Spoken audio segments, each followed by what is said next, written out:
يريدون أن يطفئوا نور الله بأفواههم ويأبى الله إلا أن يتم نوره ولو كره الكافرون. வீட்டை பாலடைஞ்சு வைக்கக்கூடாது, வீட்டை பொலிவோடு வைத்திருக்க வேண்டும். டெய்லி கலை சுத்தம் பண்ணணும், ஒரு ஊட பண்ணக்கூடாது, ஃப்ரெஷ்ஷாக இருக்கணும், மனமாக இருக்கணும் வீடு. மனப்பாடம் குரானை மனப்பாடம் செய்து கொள்ளுங்கள். அல்லாஹ்வின் தூதர் ஸல்லல்லாஹு அலைஹி வஸல்லம் சொல்கிறாங்க, உங்களில் சிறந்தவர் யார் தெரியுமா? மிகச் சிறந்தவர், மேலானவர் யார் என்றால் அவர் குரானை கற்றுக்கொள்வார், முறைப்படி குரானை கற்றுக்கொள்வார், மற்றவர்களுக்கு குரானை கற்றுக் கொடுப்பார். வார்த்தைகளால் அல்ல, வாழ்க்கையால். அவரை பார்த்தீங்கன்னாக்கா அவர் குரானில் உள்ள விஷயங்களை எல்லாம் நிரூபிப்பது போல வாழுவார். ஸோ அவருடைய வார்த்தையாலும் வாழ்க்கையாலும் மக்களுக்கு குரானை கற்றுக் கொடுப்பார். அவர்தான் மிகச்சிறந்தவர். குரானை படிப்பது, ஓதுவது, பாருங்க, திரும்ப திரும்ப ஓத வேண்டிய நூல். ஓதுறதுன்னா என்ன? வல்லதீன யத்லூனல் கிதாப ஹக்க திலாவதிஹி என்று அல்லாஹ் குர்ஆன் சொல்றார்.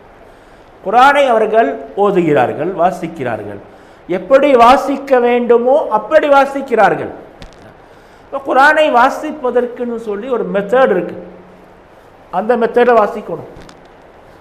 வேற எனக்கு புதுசாக மெத்தட் கண்டுபிடிச்சிங்கனாக்கா அதெல்லாம் ரிஜெக்டட் ஆகிடும், எந்த பயனும் கொடுக்காது. குர்ஆனை வாசிப்பதற்கு என்று ஒரு மெத்தட் இருக்கின்றது. அப்துல்லா இப்னு மஸ்ஊத் ரலியல்லாஹு அன்ஹு சொல்கிறாங்க, நாங்கள் குர்ஆனை படித்தால் 10 வசனங்களை மட்டும் படிப்போம். 10 வசனங்களை மட்டும்தான் ஒரு முறை படிப்போம். இந்த 10 வசனங்களையும் எங்கள் வாழ்க்கையில் நடைமுறைப்படுத்தும். இந்த 10 வசனங்களையும் எங்கள் வாழ்க்கையில் நடைமுறைப்படுத்தியதற்கு பிறகு அடுத்த 10 வசனங்களை படிப்போம். இதுதான் படிக்கக்கூடிய முறை. ஹக்கு திலாவா. அப்துல்லா இப்னு உமர் ரலியல்லாஹு அன்ஹு அற்புதமான சஹாபி, இளம் வயது தோழர், நல்ல உற்சாகமான ஆள், பயங்கரமான அறிவு, மிகப்பெரிய அறிஞர்களாக கருதப்படுபவர். அவர் சொல்றாரு, நான் சூரத்துல் பக்ராவை மனப்பாடம் செய்வதற்கு 8 ஆண்டுகள் ஆயின. சூரத்துல் பக்ரா 3 ஜூஸ் இருக்கு, 286 வசனங்கள். அதை மனப்பாடம் பண்ணுறதுக்கு 8 வருஷம் எப்படி ஆகும்? அவர் தமிழ்நாட்டுக்காரரா? யோசிச்சு பாருங்க. அரபி பேசக்கூடிய ஆள், அரபியிலேயே எழுதுகிற ஒரு ஆள். அவர் கடகடன் வளர்ச்சி போயிட்டே இருப்பார்.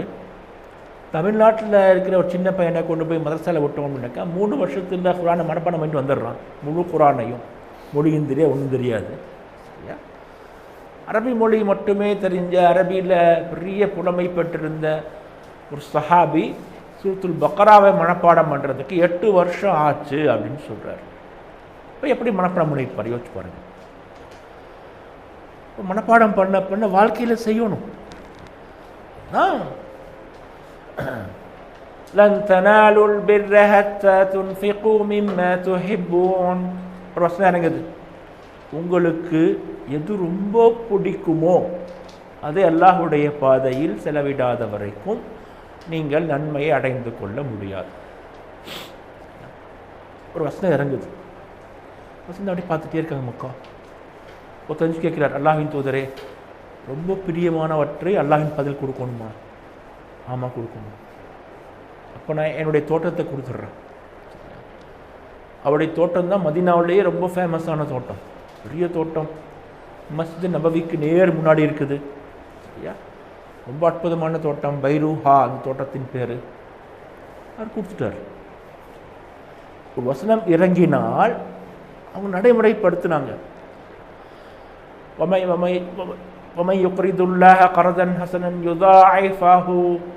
சொல்றான், அல்லாஹுக்கு யார் அழகிய கடனை கொடுக்கின்றானோ அவனுக்கு ரெட்டிப்பாக ரெட்டிப்பாக அல்லாஹ் கொடுப்பான்.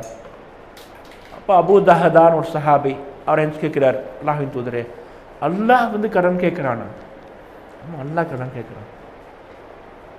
அல்லாஹ் கடன் கொடுத்தா பாருங்க, நம்ம யார்கிட்ட கடன் வாங்கினா திருப்பி கொடுத்தே ஆகணும். நீங்கள் ஷஹீதாக மரணித்தாலும் கடன் கொடுக்காம கடன் வச்சுட்டு மரணிக்காதீங்க என்று சரியாக வலியுறுத்துது. இப்போ அல்லாஹ் சுப்ஹானஹு வ தஆலா இந்த ஆர்டரை போட்டிருக்கான், கடன் வேணால் திருப்பி கொடுட்டு. நம்ம இப்போ அல்லா தாலாவுக்கு கடன் கொடுத்தோம்னாக்கா ஆனால் கண்டிப்பாக திருப்பி தருவோம், ரெட்டிப்பாக திருப்பி தரேன்னு சொல்லியிருக்கான். அல்லாஹ் கடன் எங்கே திருப்பி கொடுப்பான் யோசிச்சு பாருங்கள். நீங்கள் நரகத்துக்கு போயிட்டீங்க, அங்கே எப்படி இடம் தர முடியும்? சரியா? அப்போது சொர்க்கத்துக்கு போனால் தான் எல்லாம் திருப்பி தருவான் கடனை. இப்போ அல்லாவுக்கு நீங்கள் கடன் கொடுத்தீங்கன்னாக்கா திரும்பி வாங்குறதுக்கு அவங்க வீட்டுக்கு போய் ஆகும். சரியா? இப்போ சொர்க்கம் நமக்கு கேரண்டியாக கிடைக்கும். அல்லாஹ்வின் தூதரை நான் கடன் தர்றேன் அல்லாவுக்கு. அவருடைய ஒரு தோட்டம், அவருக்கு இருக்க ஒரே ஒரு தோட்டம். அந்த தோட்டத்தில் தான் அவர் ஒரு வீடு கட்டி அதுக்குள்ளே குடியிருக்கிறார். அந்த தோட்டத்தை அல்லாஹுக்கு கடனாக கொடுத்துட்டார். நேராக வீட்டுக்கு போகிறாரு. வீட்டுக்கு உள்ளே போகாமல் தோட்டத்துக்கு வெளியே அங்கேயே நிற்கிறார். யா உம்மதஹ்தா அப்படி மனைவியை கூப்பிடுறார், வெளியில் வாங்க. அவங்க உள்ளன்னு சத்தம் போடுறாங்க, எது அங்கே இருந்து கேட்குறாங்க, இங்கே உள்ளே வாங்க. இல்லை உள்ளே வர மாட்டேன், நீங்கள் வெளியில் வாங்க. வெளியே வர்றாங்க. அவங்க என்ன விஷயம்? இந்த கடனை அல்லாவுக்கு, இந்த தோட்டத்தை அல்லாவுக்கு கொடுத்துட்டேன், நம்ம இங்கே இருக்க முடியாது. ஏன்னா குழந்தையெல்லாம் நீ கூட்டிகிட்டு பொருளையெல்லாம் எடுத்துகிட்டு வெளியே வந்துடு. வெளியே அந்த வந்துட்டாங்க, வெளியே வந்துட்டாங்க. இப்போ குர்ஆனில் ஒரு வசனத்தை படித்தால் உடனே அதை லம் யஹிர்ரு ஹர்ரன் சும்மா லம் யஹிர்ரு அலைஹா சும்மா உம்யானா. குர்ஆனை படிக்கிறவங்க எப்படி இருப்பாங்க நான் குர்ஆன் சொல்கிறேன். அவர்கள் குர்ஆனை ஓத கேட்டால் கேட்காதவர்களை போன்று, பார்க்காதவர்களை போன்று அப்படி போக மாட்டாங்க. யா அய்யுஹல்லதீன ஆமனூ என்று குர்ஆன் அழைக்கின்றது. நம்மளை தானே கூப்பிடுது. இப்போ என்ன சொல்லணும்னு கேட்கும். கூலு கௌலன் சதீதா, சொல்பவற்றை நேர்த்தியாக தெளிவாக சொல்லுங்கள். நமக்கு அந்த ஆர்டரு, அந்த ஆர்டரை ஃபாலோ பண்ணணும். ஃபாலோ பண்ணாமல் அப்படியே நம்ம எப்போ போல இருக்கோம்னாக்கா கேட்டும் கேட்காத மாதிரி செவிட, பார்த்தும் பார்க்காத மாதிரி குருட. இப்போ மோமீன்கள் கேட்டும் கேட்காதவர்களைப் போல, பார்த்தும் பார்க்காதவர்களைப் போல இருக்க மாட்டாங்க. குர்ஆன் சொல்லுது பின்பற்ற வேண்டும். நீங்கள் அல் பக்ரா அத்தியாயத்தை ஓப்பன் பண்ணுங்க. முதல்ல ஒரு 10 வசனத்தை மட்டும் படிங்க. அளவு 10 வசனம். முதலில் உள்ள 10 வசனங்களை மட்டும் படிங்க. இந்த 10 வசனங்களை நம்முடைய வாழ்க்கையில் முழுமையாக நடைமுறைப்படுத்துவது அப்படின்ட்டு ஒரு சபதம் எடுத்துக்கோங்க. எத்தனை வருஷம் ஆகுதுன்னு பாருங்கள். 5 வருஷம், 10 வருஷம், 15 வருஷம், 20 வருஷம், சில பேருக்கு சாவர வரைக்கும் டைம் ஆயிடும். அல் குர்ஆனில் முதல் அத்தியாயம் அல் பக்ராவினுடைய முதல் 10 வசனங்களை நடைமுறைப்படுத்துவதற்கு நம்ம இப்போ கண்டிஷனில் நமக்கு ஒரு 20 வருஷமாவது வேணும் கம்ப்ளீட்டாக நடைமுறைப்படுத்துவதற்கு. சரியா? அல்லாஹ்வின் தூதரும் தூதரின் தோழர்களும் குர்ஆனோடு அப்படியே அட்டாச்சாக இருந்தாங்க. எனவே வரலாற்று ஆசிரியர்கள் சஹாபாக்களை உம்மத்துல் குர்ஆன் அப்படின்னு சொல்கிறாங்க. குர்ஆனிய உம்மத். குர்ஆன் என்ன சொல்லுதோ அது இவங்களை பார்க்கலாம், அப்படியே இருப்பாங்க. குர்ஆன் சொன்னதான் செய்வாங்க, குர்ஆன் சொல்லாத செய்யவே மாட்டாங்க. அல்லாஹ்வின் தூதர் ஸல்லல்லாஹு அலைஹி வஸல்லம் உடைய மரணத்திற்கு பிறகு சஹாபாக்கள் சிலர் அன்னை ஆயிஷா சித்திகா ரலியல்லாஹு அன்ஹா அவங்களுடைய வீட்டுக்கு போய் அல்லாஹ்வின் தூதரை பற்றி எங்களுக்கு சொல்லுங்க, அவங்க எப்படி இருந்தாங்க, அவங்களுடைய பண்புகள் இருந்தாங்க. இவங்க நிறைய கேட்குறாங்க. ஆனால் ஆயிஷா சித்திகா ரலியல்லாஹு அன்ஹா அவர்கள் ஒரே ஒரு வரியில் பதில் சொல்லிடுறாங்க, கான ஹுல்குல் குர்ஆன். அவர்களுடைய பண்பு குர்ஆனாக இருந்துச்சு. குர்ஆனாக இருந்தாங்க.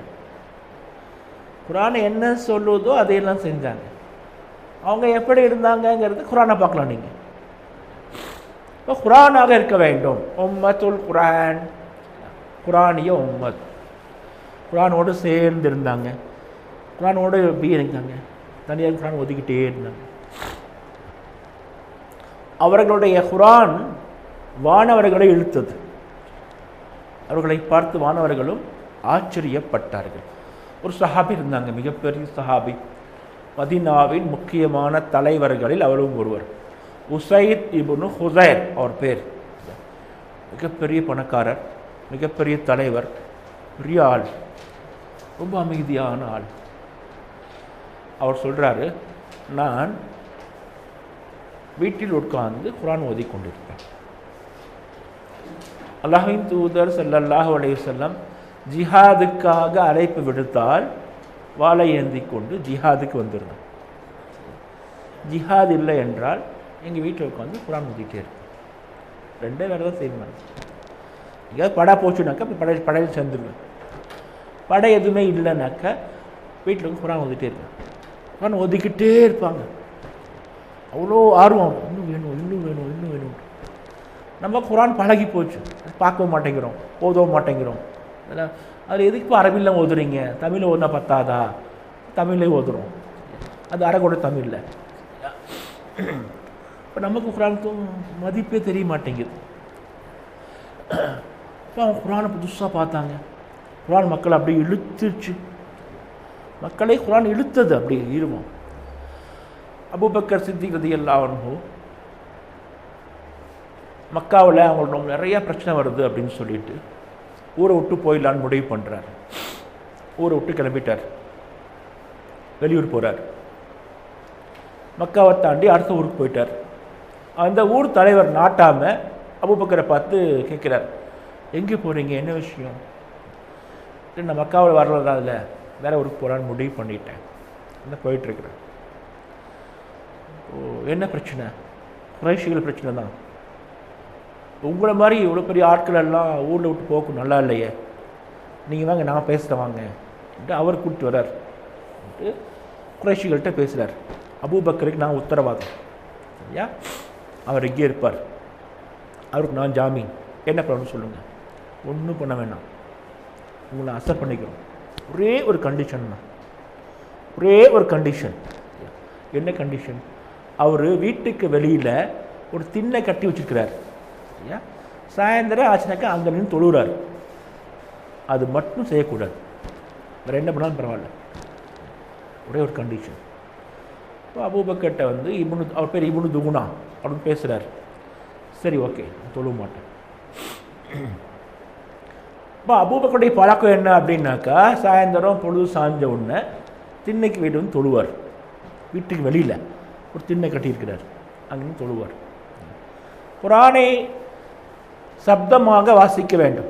தனியாக நீங்கள் வீட்டில் தொழுகிறீங்க, சுன்னத் தொழுகிறீங்க, நஃபில் தொழுகிறீங்க, இமாம் ஜமாத்தாக பள்ளி வாசலில் தொழுகாமல் தனியாக தொழுதால் குர்ஆனை சப்தம் போட்டு வாசிக்க வேண்டும். இது ஒரு ரூல், யாரும் ஃபாலோ பண்ணுறதில்லை. நமக்கு கேட்குற அளவுக்காக சத்தமாக ஓதணும். குர்ஆனை மெதுவாக உள்ளே முடங்கக்கூடாது, சப்தமாக தெளிவாக உச்சரிக்கணும். இப்போ மிக அழகான குரலில் அபூபக்கர் சித்திக் தான் ஓதுணும். அபூபக்கர் ரொம்ப மெல்லியதையும் உடையவர். குர்ஆனை ஓதுவது ஆட ஆரம்பிச்சிருவார். அல்லாஹ்வின் தூதர் ஸல்லல்லாஹு அலைஹி வஸல்லம் அவர்கள் மரண தருவாயில் இருக்காங்க, சரியா, அவங்களால ஒன்றும் முடியல, நிற்கிறாங்க, மயக்க வந்து வந்துடுறாங்க. இப்போ என்ன பண்ணுறது, தொழுகைக்கெல்லாம் அழைப்பு வந்துடுச்சு, சரியா. ஆனால் இஸ்லாமிய ஷரியத்தின் பிரகாரம் ஆட்சி தலைவர் தான் தொழ வைக்கணும், சரியா. இமாம்ங்கிறது கூலிக்கால வைக்கக்கூடாது. அங்கே யார் ஆட்சி தலைவராக இருக்கிறாங்களோ, பொறுப்பாளர் யார்களோ அவங்க தான் தொழ வைக்கணும். இப்போ அல்லாஹ்வின் தூதர் தான் ஆட்சி தலைவர், அவங்களாம் தொழ வைக்க முடியல. அப்போது அபூபக்கரை கூப்பிடுங்க, ஒரு தொழ சொல்லுங்க. அப்போது இந்த பொண்ணுங்கள்லாம் ஒன்று சேர்றாங்க. அன்னை ஆயிஷா, அன்னை உம்மு சலமா, அன்னை ஹஃப்ஸா, இந்த பொண்ணுங்கள்லாம் ஒன்று சேர்ந்து, அல்லாஹ்வின் தூதரே அபூபக்கர் வேணாம், நீங்கள் உமரை போக சொல்லுங்கள். என்ன விஷயம்? இல்லை அபூபக்கர் அழ ஆரம்பிச்சிருவார், சரியா, அவர் தொடர்ந்து அழுதுகிட்டே இருப்பார், அதனால் அவர் செட் ஆக மாட்டார், வேறு யாரும் அனுப்புவீங்க. அல்லாஹ்வின் தூதர் கோபம் வருது, சொன்ன வேலையை செய்யுங்க, அபூபக்கர் போக சொல்லுங்கள். அபூபக்கர் தொலை நின்னானாக்கா அழ ஆரம்பிச்சிருவார். சாயந்தர நேரம் மக்காவில் அப்போ தான் குர்ஆன் ஃப்ரெஷ்ஷாக இறங்கிட்டு இருக்கு, குர்ஆன் ஃப்ரெஷ்ஷாக இறங்கிட்டே இருக்குது. மகரிபுக்கு பிறகு அப்படியே தொலை நிற்பார் இவர், அப்படியே சப்தமாக ஓதிக்கிட்டே இருப்பாங்க. பக்கத்து வீட்டில் இருக்கவங்களாம் அவங்க பக்கத்தில் நின்றுக்குவாங்க. இங்கே வந்துடுவாங்க. ஒரு அரை மணி நேரத்தில் பார்த்தீங்கன்னாக்கா அந்த திண்ணையை சுற்றி ஒரு பெரிய கூட்டம் நிற்கும். இது எல்லாமே முக்கால்வாசி பசங்களாக இருப்பாங்க, பொண்ணுகளாக இருப்பாங்க. இளம் வயது வாலிபர்கள், இளம் வயது பெண்கள், இவங்க நின்றுட்டே இருப்பாங்க. பெரிய பிரச்சனை ஆயிடுச்சு. எவனெல்லாம் சுற்றி நிற்கிறாங்களோ அவங்களெல்லாம் ஒரு வாரத்தில் முஸ்லீம் ஆயிடுறாங்க. ஒரு 4 நாள் 5 நாள் முஸ்லீம் ஆயிடுறாங்க. சுற்றி நிற்கிறவனா முஸ்லீம் ஆகிட்டே இருக்கிறான். இப்போ இது அந்த அரசாங்கம் குறைஷிகள் பார்த்துட்டு இருக்காங்க. பெரிய பெரிய ஒம்பாக இருக்குது. ஐயா, இப்போ நீங்கள் வந்து திண்ணையில் நின்று தொழக்கூடாது, அதுதான் கண்டிஷன். அவர் கொஞ்ச நாள் தொழாமலே இருந்தார். அதுக்கப்புறம் அவரால் முடியல. நேராக இப்னு தூனா போய் பார்க்குறாரு. நீங்கள் கொடுத்து ஜாமீன் வாபஸ் வாங்கிக்கிங்க, உங்கள் கண்டிஷனை நான் ஃபாலோ பண்ண முடியாது. நான் ஊரை விட்டு போகிறதா இல்லை, நான் இங்கே தான் இருப்பேன். ஆனால் திண்ணையில் நின்று தொழுவேன். ஆனால் டாக்டர் பார்க்கலாம். அப்போது அந்த இதை திருத்தி கொடுத்துட்டார், அபயத்தை கூட, அந்த புகழை. நீங்கள் ஒன்றும் ஜாமீன் இருக்க வேண்டாம். குரான் மக்களை இழுத்தது அப்படியே. சரியா? குரான் ஓத ஆரம்பித்தாங்க அப்படின்னாக்கா மக்களெல்லாம் அப்படியே திரண்டுருவாங்க. அல்லாஹ்வின் தூதர் ஸல்லல்லாஹு அலைஹி வஸல்லம் அவர்கள் இரவு நேரத்தில் நெடுநேரம் நின்று தொழுவார்கள். நீங்கள் இஸ்லாமிய பணி செய்யணும் அப்படின்னு ஆசைப்பட்டீங்கன்னாக்கா, நம்முடைய சொந்த வாழ்க்கை இல்லாமல் அடுத்தவங்களுக்கு இஸ்லாமிய எடுத்து சொல்லணும் அப்படின்னு ஆசைப்பட்டீங்கன்னா, உங்களுக்கு தேவையான முதல் தகுதி இரவில் எழுந்து தொழுவது. இரவில் வந்து தொழுகாதவன் இஸ்லாமை பற்றி பேசுகிறதுக்கு தகுதியே இல்லாதவன், அவன் மிகப்பெரிய பொய்யன். அல்லாஹ்வை தனிமையில் சந்திக்காதவன் அல்லாஹ்வை பற்றி பேசவே கூடாது. அல்லாஹ்வின் தூதர் ஸல்லல்லாஹு அலைஹி வஸல்லம் அவர்கள் இரவில் நின்று தொழுவாங்க. பிரச்சனை என்ன ஆகுனாக்கா, வலீத் பின் முகைரா ஒரு மிகப்பெரிய தலைவர், மிகப்பெரிய எதிரி. அவருக்கு நைட்டு தூக்கம் வராது. அவர் எந்திரிச்சு யாருக்கும் தெரியாமல் பேசாமல் வீட்டை விட்டு வெளியில் வந்து அல்லாஹ்வின் தூதர் ஸல்லல்லாஹு அலைஹி வஸல்லம் வீட்டுக்கிட்ட வந்து செவுத்தோரமாக நின்றுக்குவார். அல்லாஹ்வின் தூதர் ஓதிக்கிட்டே இருப்பாங்க. இவர் காஃபிரு, பயங்கரமான எதிரி. வெளியே நின்று இரவு நேரத்தில் வெளியே நின்று இரவிலும் பகலிலும் இருளிலும் குளிரிலும் அந்த வேதத்தை கேட்டுகிட்டே நின்றுருப்பார். இன்னொரு பக்கம் பார்த்தீங்கன்னாக்கா அம்ரு இப்னு ஹஷாம், அதாவது அபூ ஜஹல் வீட்டில் கிளம்பி வந்துடுவார். அவர் கொஞ்சம் அந்த பக்கம் நின்றுருப்பார். சரியா? பயங்கர இருளாக இருக்கும், யார் நிற்கிறாங்கன்னு தெரியாது. இப்போ இந்த குறைஷிகளின் முக்கியமான தலைவர்கள் 3 பேர் 4 பேர் 5 பேர் ஒரு வீட்டை சுற்றி நின்றுருப்பாங்க. அங்கே நின்றுருப்பாங்க. விடிகாத்தால் வரைக்கும் நின்று கேட்டுட்டே இருப்பாங்க. அல்லாஹ்வின் தூதர் ஸல்லல்லாஹு அலைஹி வஸல்லம் விடிகிற வரைக்கும் ஒதுக்கிட்டே இருப்பாங்க. பொழுது புலற மாதிரி ஆயிரும். சரியா? இவனுங்கெல்லாம் அப்படி தண்ணி விலைக்கு போயிடுவாங்க, யாருக்கு தெரியாம ஓடிடுவாங்க. சில சமயங்களில் அப்படின்னு போகும்பொழுது ஒரு ஆள் இன்னொரு நாள் பார்த்துருவார். இப்படி கிராஸ் பண்ணுவார், அவனும் அப்படி கிராஸ் பண்ணுவார். 2 பேரும் ஒருத்தர் முறைச்சிக்குவாங்க. எங்கடா வந்த, நீ எங்கே வந்த? இப்போ அவங்க ஒன்றும் யாரும் பதில் கிடையாது. இவன் எதுக்கு வந்து அவனுக்கு தெரியும், அவன் எதுக்கு வந்து இவனுக்கு தெரியும். இப்போ 2 பேரும் சேர்ந்து ஒரு முடிவு பண்ணுவாங்க, இது பெரிய தப்பு, நம்ம அவரை எதிர்க்கிறோம், அவர் பேச்சை கேட்கக்கூடாதுன்னு சொல்கிறோம். அப்போ நம்மளே வந்து நின்று கேட்குறது பெரிய அசிங்கம், இனிமேல் வரவே கூடாது அப்படின்னு 2 பேரும் சேர்ந்து முடிவு பண்ணுவாங்க. ஒரு 4 நாள் வரமாட்டாங்க. ஒரு 4 நாள் கழிச்ச பிறகு மறுபடியும் மெதுவாக வருவாங்க. குர்ஆன் பகைவர்களை இழுத்தது. குர்ஆன் அல்லாஹ்வின் வாக்கு, அல்லாஹ்வுடைய மொழி, ஒரு மனித மொழி அல்ல. இப்போ நான் குர்ஆனை வந்து டிரான்ஸ்லேட் பண்ணிகிட்டு இருக்கிறேன். சரியா? கூடிய சீக்கிரம் முடிஞ்சிடும். அதை நீங்கள் படிச்சிங்கனாக்கா குர்ஆனை நான் எப்படி விளங்கிட்டேனோ அப்படி தான் அதை மொழிபெயர்த்துட்டே இருப்பேன். அதனுடைய வார்த்தைகள் என்னுடைய வார்த்தைகள். சரியா? அதிலெல்லாம் பவர்லாம் இருக்காது. அல்லாஹ் என்ன சொல்கிறான்னு சொல்லி நான் என்ன விளங்கிட்டேங்கிறத நீங்கள் புரிஞ்சுக்கலாம். அது வேற விஷயம். குர்ஆன் என்ன சொல்லுது, அல்லாஹ் என்ன சொல்கிறான்னு சொல்லி நான் என்ன விளங்கிட்டேனோ அதை நீங்கள் புரிஞ்சுக்கலாம். நான் விளங்குனதையே நீங்கள் புரிஞ்சுக்க முடியாது. நான் என்ன விளங்கிட்டேனோ அதில் ஒரு பகுதியாவது நீங்கள் புரிஞ்சுக்குவீங்க. முழுசெல்லாம் புரிஞ்சிக்க முடியாது. நான் இயல்பு அவர் கிளாஸ் நடத்துகிறேன், இந்த 1 ஹவர் கிளாஸ், இந்த 1 ஹவர் கிளாஸ் நான் சொன்ன எல்லா விஷயம் நீங்கள் புரிஞ்சுக்கிட்டீங்கன்னா புரிஞ்சிக்க முடியாது. உங்களில் ரொம்ப தெளிவான ஆளாக இருந்தவங்க, ரொம்ப உன்னிப்பாக கேட்டவங்க அதிகபட்சம் ஒரு 75-80% புரிஞ்சிக்க முடியும். அப்போது நம்ம குர்ஆன் தர்ஜுமா படிச்சிங்கனாக்கா அவரை புரிஞ்சிக்க முடியாது. தமிழ் மொழி என்னுடைய வார்த்தைகள், குர்ஆன் அரபியில் படிக்கிறோம், அப்படியே ஓசை, வார்த்தை, நயம், அல்லாஹ் சுப்ஹானஹு அப்படியே ஒவ்வொரு இடத்துலையும் கரெக்டான சொற்களை தேர்ந்தெடுத்து அதை ஃபிட் பண்ணியிருக்கிறான். பயங்கர பவர் இருக்கும், சரியான பவர், ஒரு பெரிய ஈர்ப்பு இருக்கும். அந்த ஈர்ப்பு பகைவர்களெல்லாம் அப்படி ஈர்த்துக்கிட்டே இருந்துச்சு. குர்ஆனை நோக்கி மக்கள் விட்டில்களை போல் இழுக்கப்பட்டாங்க.